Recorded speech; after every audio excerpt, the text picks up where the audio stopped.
আশা করি সকলে ভালো আছেন। একটা গুরুত্বপূর্ণ বিষয়ে আলোচনা করার জন্য আসলাম।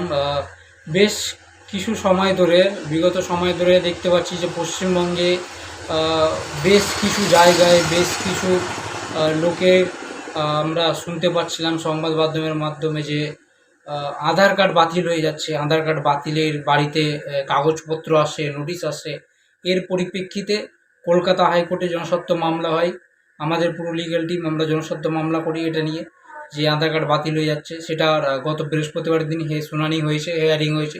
হেয়ারিং হওয়ার পর honourable chief justice revision bench ক্ষোভ প্রকাশ করেন কেন্দ্র সরকারের বিরুদ্ধে।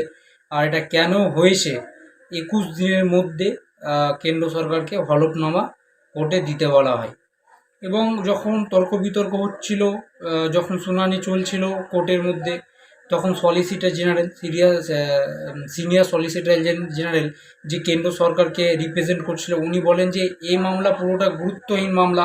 কারণ শুধু আধার কার্ড বাতিল হচ্ছে তাদেরই যারা বিদেশের নাগরিক।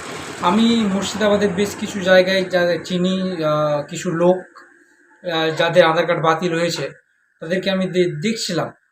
আমি তখন দেখালাম, আমি একটা ভিডিও ফুটেজ কোর্টেরকে দিই যে দেখুন এদেরকে দেখে কি মনে হচ্ছে যে এরা বিদেশি নাগরিক, বাংলাদেশি নাগরিক হতে পারে বা আউট অফ ইন্ডিয়া নাগরিক। তখন এটা একটা হাস্যকর মুহূর্ত ক্রিয়েট হয় 1 নম্বর কোর্টে, চিফ জাস্টিস কোর্টে। তো যা এই সমস্ত তথ্য প্রমাণ দেওয়ার পর অনেকক্ষণ দীর্ঘক্ষণ হেয়ারিং চলার পর কেন্দ্র সরকারকে 21 দিনের মধ্যে রিপোর্ট জমা করতে বলা হয়। এবং এই কেসের পরবর্তী শুনানি 24শে এপ্রিলে রাখা হয়েছে। 21 দিন, 1 মাস এরকম।